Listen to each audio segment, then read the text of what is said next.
Welcome to the Bringing Intimacy Back show, where intimacy is real.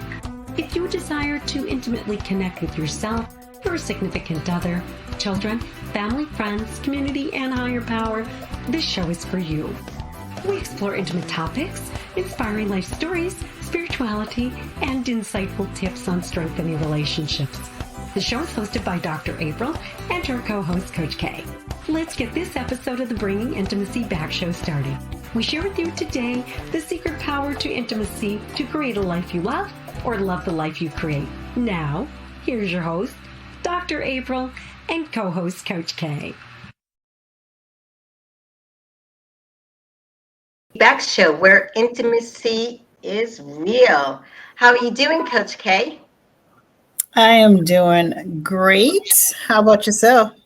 Oh, I'm doing good. It's been one of those interesting days. Yes, where you've had to, balance things and move things around. So I'm glad to just fully be here with you doing this show. Awesome. Me too. This is always it's like, that this is the peak time because this day is coming so we can just share commentary, share information, and it's like a light in the day. Yes, definitely. And I'm glad, today our guest will not be here. So it just be you and I, Coach K, which is wonderful. And maybe that's how it's supposed to be. Yeah, Right. yeah, because we're going to talk about some topics of anxiety and depression that many of us face during this time of preparing for another holiday season. Yes, this is definitely the time where it can come out of nowhere. Yes. Yeah. Yeah. And for me, even just recently, so I have a grown daughter, as most people know, and I've been asking her, when she's coming home and stuff. And she also hurt herself recently. So trying to figure out when she's going to have surgery and all that kind of stuff. And so, so was it 2 days ago, 3 days ago? She's like, okay, mom, I bought my plane ticket. I'm flying down, to visit. Okay. Mhm. Yesterday, I get a call. Oh, my, I think I'm going to do surgery the day before she comes. And I'm like, Oh, well, how are you flying down?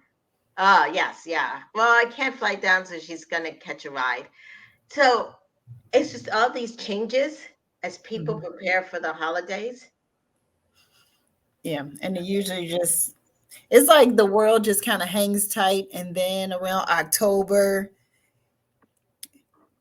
creeping into the beginning of November, it's like, boom, here comes everything. How can you handle it? And just pile it on to the the fact that the holidays are here. Yes. And many people sometimes don't realize when they have anxiety. Right. Because it looks very and feels very different for everybody. And Hmm. because anxiety has been dismissed for so long, Right.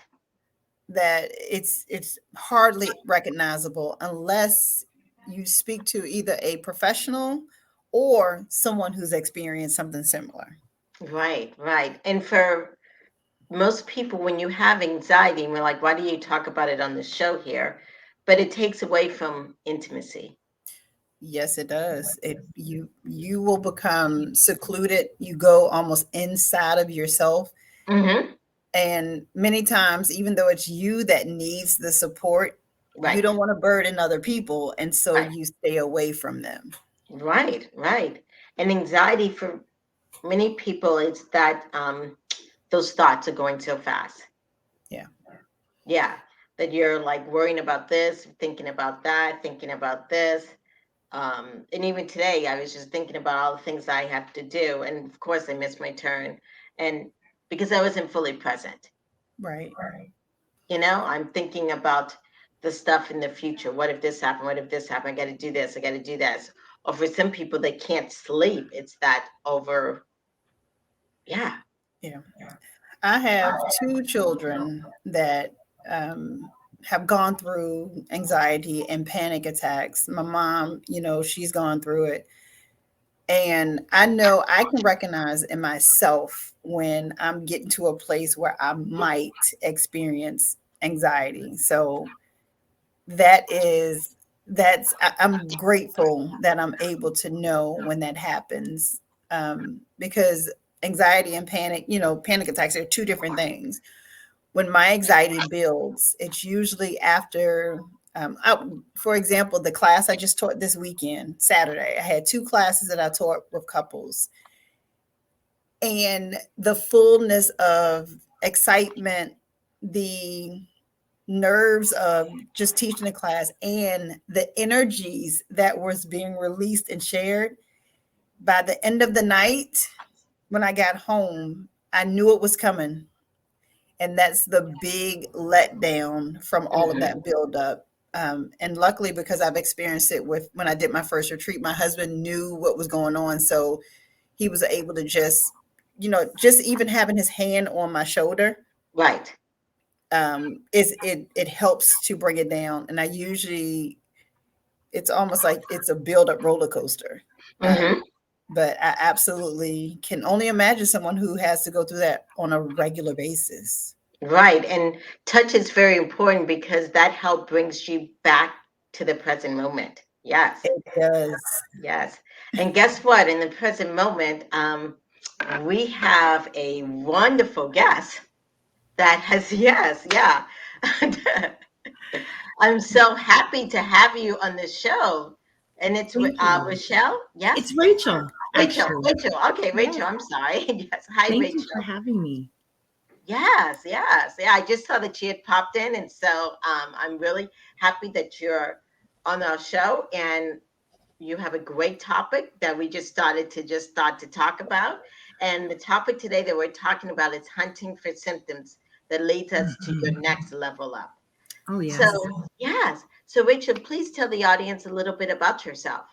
Yeah, my name is Rachel McCloud. I'm a mental health therapist and emotional wellness coach. I'm a licensed clinical social worker. That's my background and training. I help people do the brain work for resolving symptoms of anxiety, depression, and traumatic stress. And I actually help them make symptoms stop.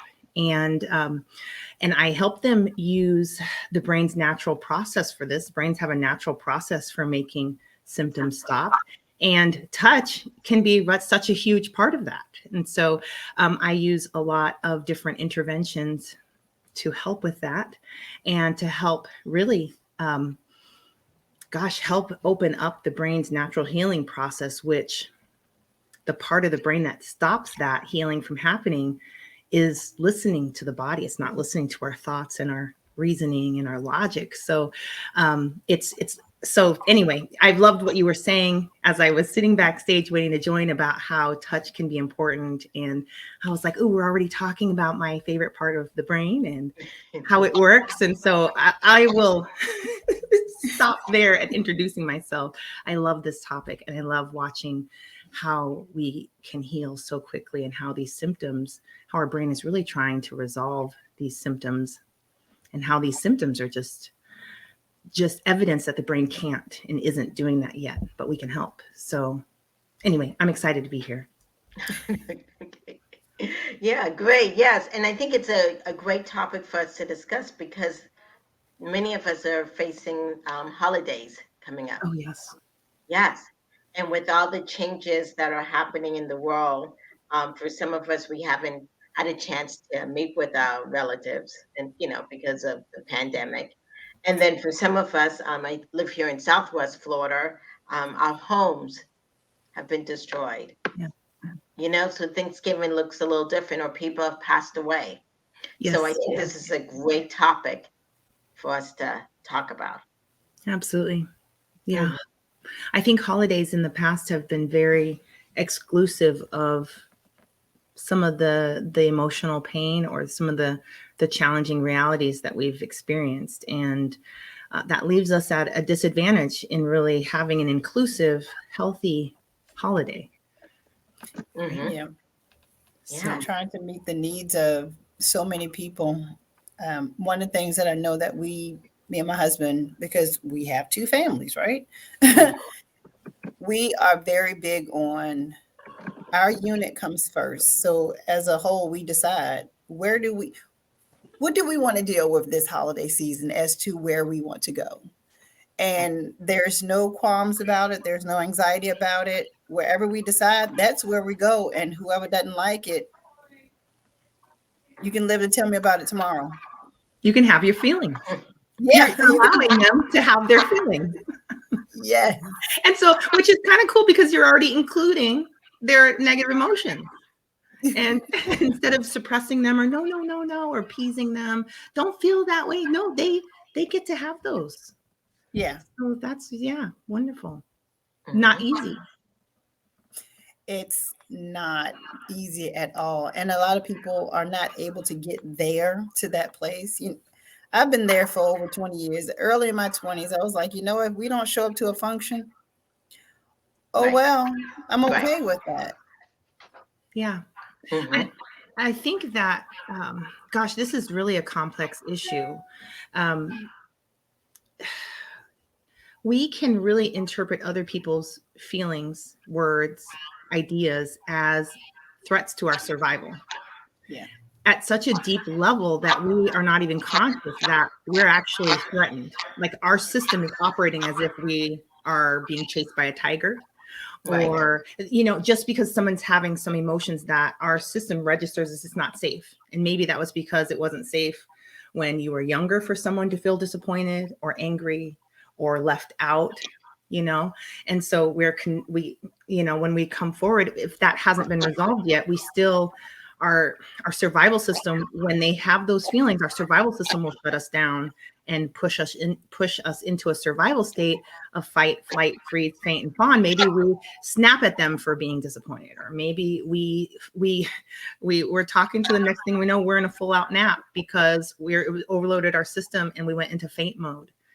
Or maybe we froze, or maybe we did the fawning and we just appeased them and drug our family over there, even though it wasn't in our best interest, because on an unconscious level, we thought it was a survival thing.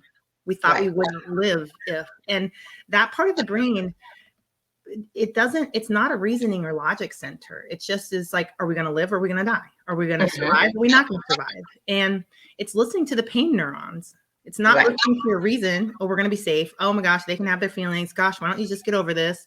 It's not about that. It's about our bodies are sending in all this information about the past experiences where this wasn't safe. So even though logically we know that it's totally fine for them to have their feelings, our body hasn't figured that out yet. And the body has a specific way of figuring that out. And that is through sending this information, this old information, this fear. Maybe it was a traumatic memory, whatever. And it has to get that information to the front of the brain, which will translate it and understand it and really update it.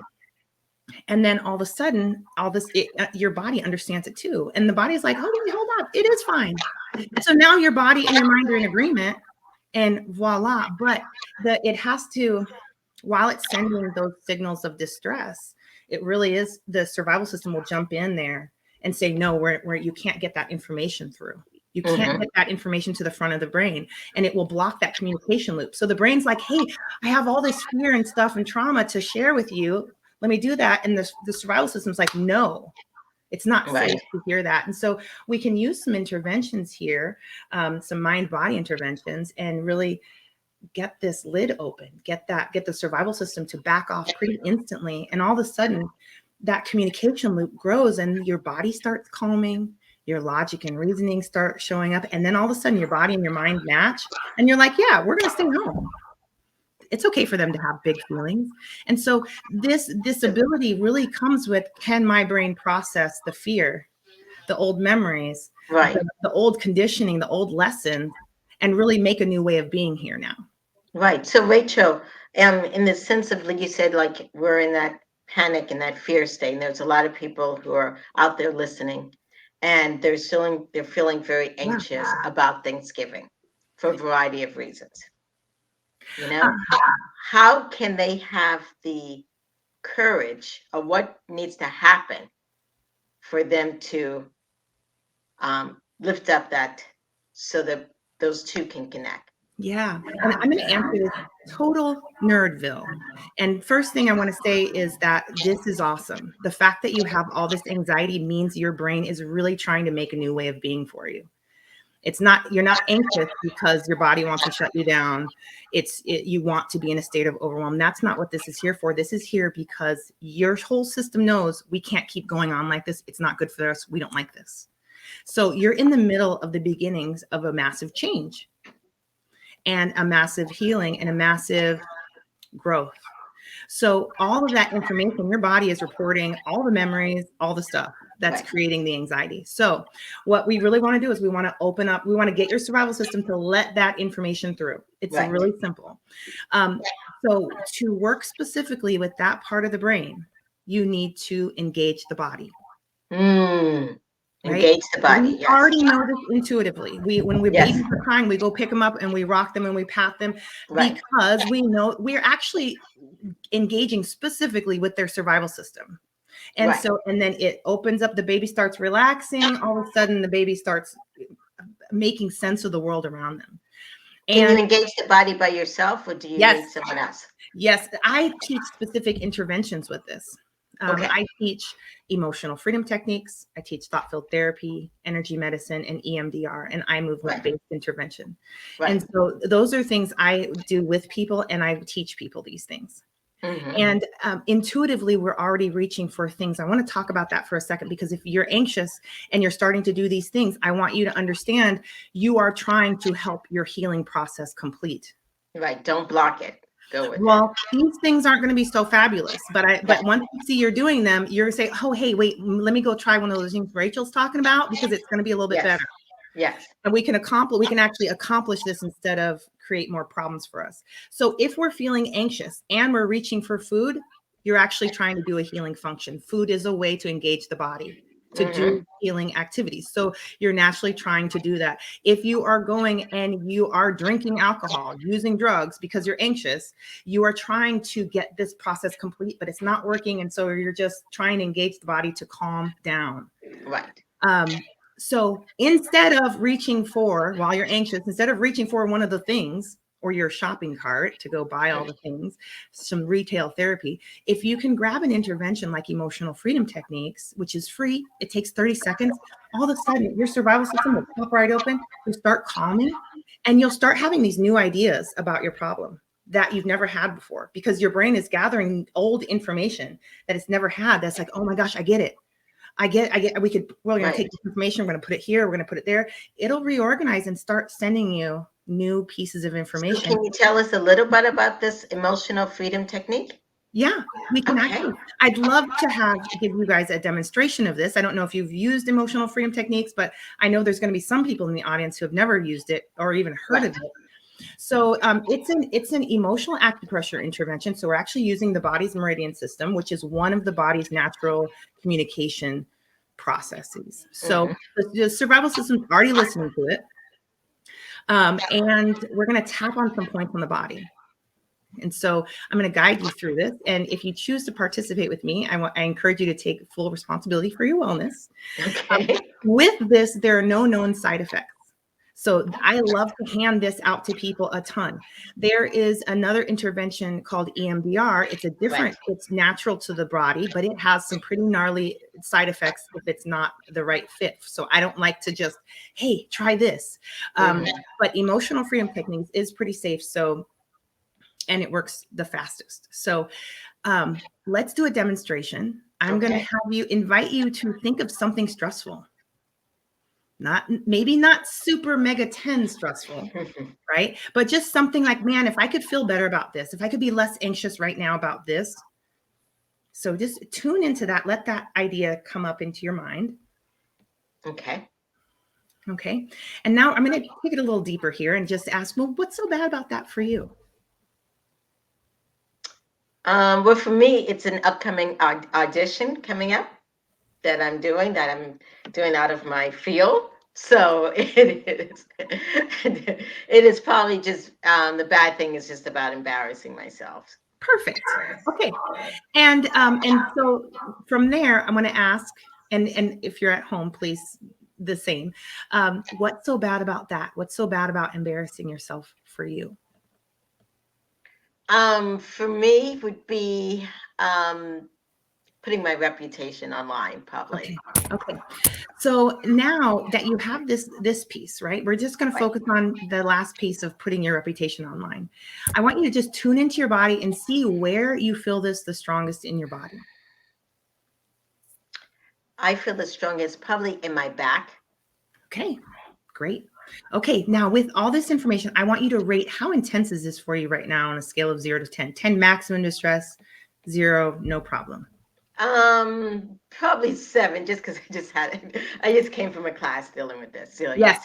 Okay, so you can feel that level of 7 intensity. Okay, yes. We are loaded in. So this is, okay, so we're just going to get to tapping. I'll talk a little bit about it later. So I'm going to have you like tap on the side of your hand. Like if you were to karate chop something, it's that fluffy part on the side of your hand. Okay. And these interventions, we never actually have to talk about it, whatever it is. We just need to actually just start working with our survival system. So you're tapping on the side of your hand. It's on the top, the surface of the skin, so you can tap really light. You can actually, if you're really sensitive, you can come out on the side of it and tap in front of it like you're going to tap on it and just not, because your brain knows what we're doing here. And then I want to have you tap on your eyebrows at the beginning of on your eyebrow hair, right by your nose on each side. And then on the sides of your eyes and under your eyes. Good. Just a couple of taps in there. Some people really want to stay here longer. That's okay. If you do, go for it. Under your nose, under your lip, collarbone.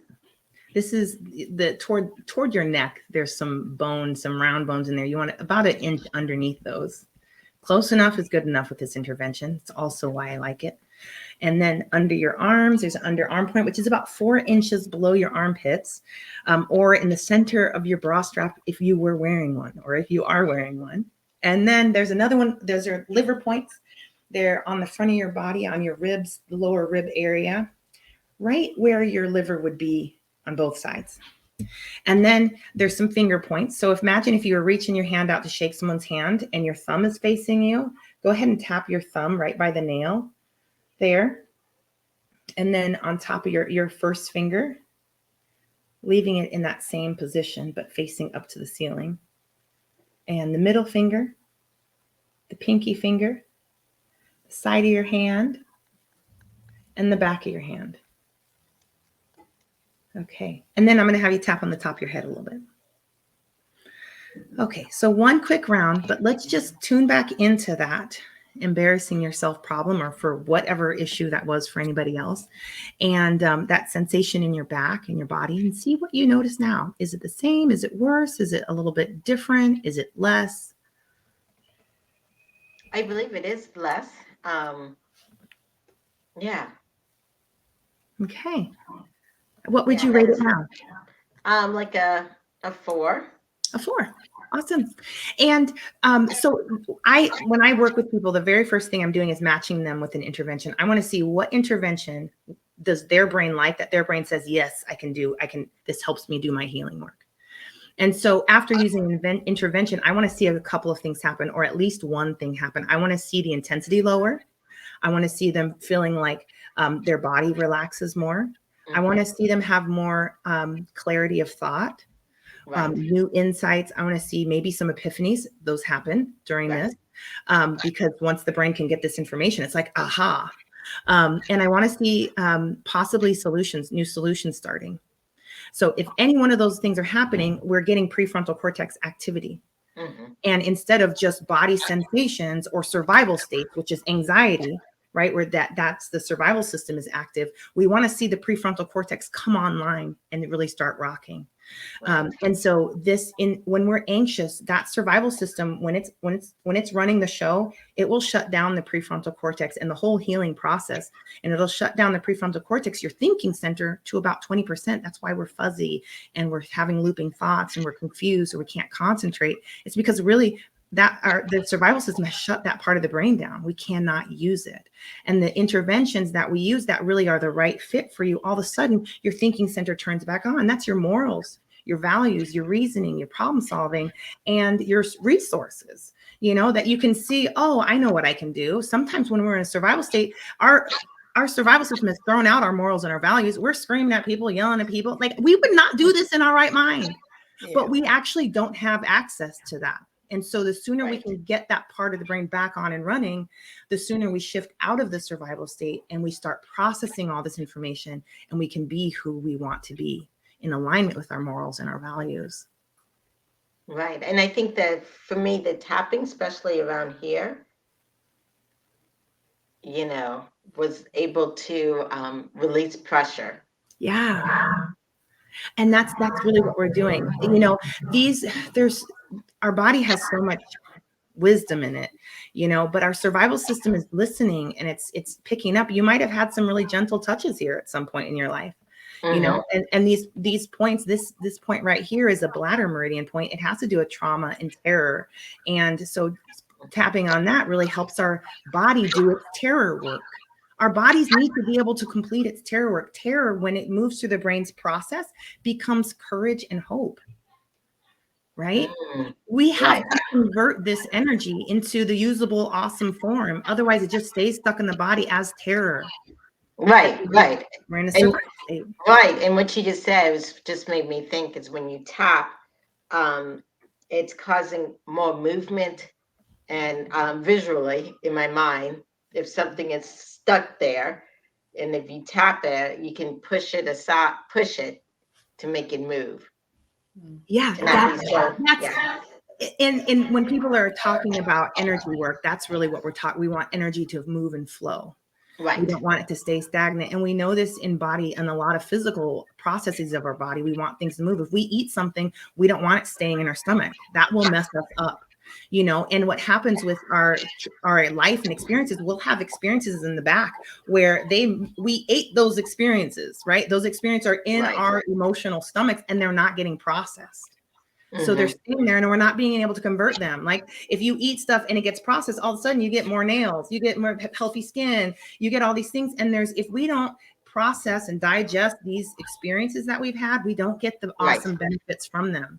They keep causing us problems. And that's the anxiety that we're seeing everywhere. So every time we have an anxiety symptom show up, we get to digest something.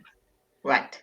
And a lot of us, the ability to digest emotion is something that is wired into us, that we get to wire into us when we're little. And that our parents are actually doing this for us.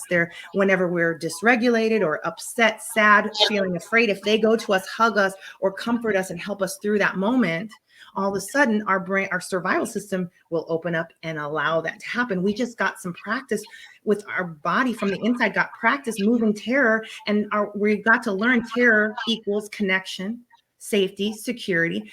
Terror becomes a really great thing. It happens. Our body can use this. But if we have these terror moments when we're children, and maybe our parents made it worse, or they shamed us, or they pushed us away, they don't come around here, you're going to be crying. If that stuff happened, our nervous system wouldn't have gotten the support it needed. So it wouldn't have got practice to complete the terror process. And it would have learned that terror means we feel bad for a really long time. Right.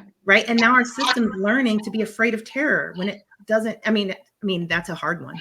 Terror is not a fun one. It's a big, but at the same time, our system could be learning some really great lessons about the terror that's integrated.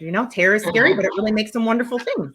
Right. Instead of terror is awful, and it's awful, and it's going to be awful, and it could come anywhere at any time. Right. Right. And then we have these lifelong challenges because terror is a real human experience. Right. And if you work through it, it helps you become resilient. That's right. It builds up. That's right. And I think about this as we have these big emotions. Our brain, they're like electrical currents that move through our body, right? They're running through the nervous system. And I think of it as like a lamp. If the lamp is wired properly, you turn on the flow of energy and the light bulb turns on.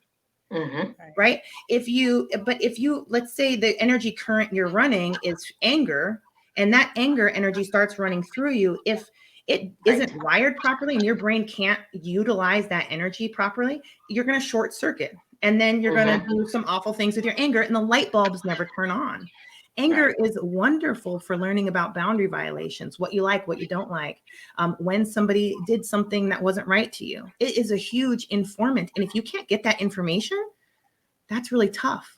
It's really, and we malfunction and the light bulbs don't go off. We start dimming our light because we can't get the information that actually will help us have the energy, motivation, and insight to set some new boundaries and to make some problems stop in our life. So it's so important that we can channel all of this anger and get it to the front of the brain. And that's why when people are feeling angry, if anger is the thing we're working on, I'm having them tap. I'm having them use whichever one of their interventions so that their body gets the experience of having that anger converted into exactly what it's supposed to be converted into. And I'm not the kind of therapist that gives advice. I don't know what you should do with your life, but I'll tell you what, we need to get the anger to make the light bulb go on. Then you're going to know. And my clients afterwards are like, oh my gosh, I know exactly what I need to do. I need to call this. I need to get this information, or I just need to say this. Why don't I just say this? And I could have told them 3,000 times, why don't you just say this? And they would have never been able to because their energy system, their inner communication system does not work. But now that it works, it's like clear as day. Everything everyone is telling them, they're like, move it, I got this. And that's really what we want to see, that kind of health and wellness and being able to utilize our inner knowing and our feelings and our emotions and not just repress these emotions because they are our navigation team. And that anxiety. So if that anxiety is coming up, great. You're about to do some really powerful shifting and moving and creating new ways of being in your life if you can get that anxiety through your healing process. Wow. That was a mouthful. Yes, thank you so much. Very well said.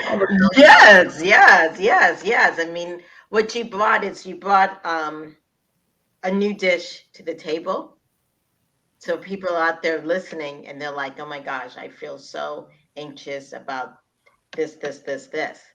Here is a new technique. Yeah. That you can use. Yeah. And there's so many more. If that one doesn't work for you, you're tapping, you're like, try another one. There's so many and they're fast. You should know if an intervention works within 2 minutes of using it. Mm-hmm. Yeah, definitely. So if people out there listening and they want to get in contact with you, what's the best way? My website is the best place to go. That's RachelMcCloud.com, and my name's spelled like Rachelle, so that's RachelleMCCLOUD.com, like it says there.